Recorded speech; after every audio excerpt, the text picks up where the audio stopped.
దబ్బకాయ పులిహోర ఎలా చేయాలో చూద్దాము. బ్యాచిలర్స్ చాలా ఫాస్ట్గా అయిపోయే విధంగా ముందుగా రైస్ బాయిల్ చేసి పెట్టుకున్నాక దబ్బకాయ జ్యూస్ నేను అందులో తీసుకున్నానండి. మంచిగా జ్యూస్ వచ్చేసిన తర్వాత చిల్లీస్ కట్ చేసి దబ్బకాయ జ్యూస్లో వేసాను. అలాగే సరిపడా సాల్ట్ కూడా దబ్బకాయ జ్యూస్లోనే వేసాను. అండ్ ఇంగువ అనేది ఆప్షనల్ అనమాట, మీరు వేసుకుంటే వేసుకోవచ్చు, లేకపోతే అక్కర్లేదు.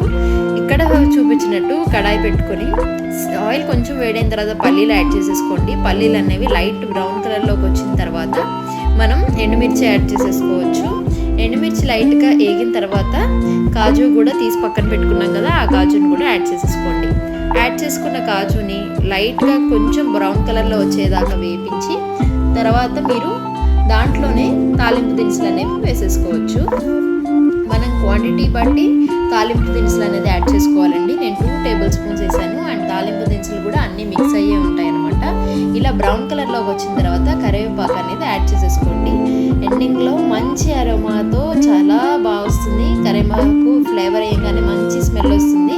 అండ్ అందులోనే కొంచెం పసుపు కూడా వేసేసుకోండి. మీకు సరిపడంత పసుపు వేసేసుకొని ఇంకా స్టవ్ని ఆఫ్ చేసేసుకోవచ్చు. పసుపు వేసిన తర్వాత ఆఫ్ చేసిన తర్వాత ఈ తాలింపు దినుసులన్నింటినీ మనం ముందుగానే రైస్ చల్లార్చి పెట్టుకున్నాం కదా, ఆ రైస్లో కూడా మీరు లైట్గా ఆయిల్ వేసి బాయిల్ చేసుకుంటే పొడి పొడిలాడుతూ వస్తుంది.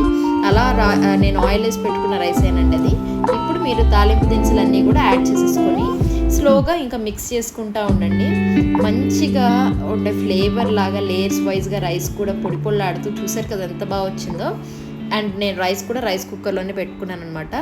ఇప్పుడు దబ్బకాయ జ్యూస్లో మనం వేసిన చిల్లీస్, సాల్ట్ అవన్నీ మనకి సరిపడంత పులుపు బట్టి, రైస్ క్వాంటిటీ బట్టి మీరు పులుపు యాడ్ చేసుకుంటా కొంచెం కొంచెం వేసుకొని కలపండి. అండ్ చిల్లీస్ ఇందులో దబ్బకాయ జ్యూస్లో వేయడం వల్ల చాలా బాగుంటాయి చిల్లీస్. మీరు పులిహోరలో తినేటప్పుడు ఇలా ఒకసారి ట్రై చేసి చూడండి, మీకు చాలా బాగా నచ్చుతుంది. అండ్ మొత్తంగా ఒకసారి మిక్స్ చేసేసుకోండి. ఒకసారి నేను టేస్ట్ కూడా చేస్తున్నాను, అదిరిపోయింది.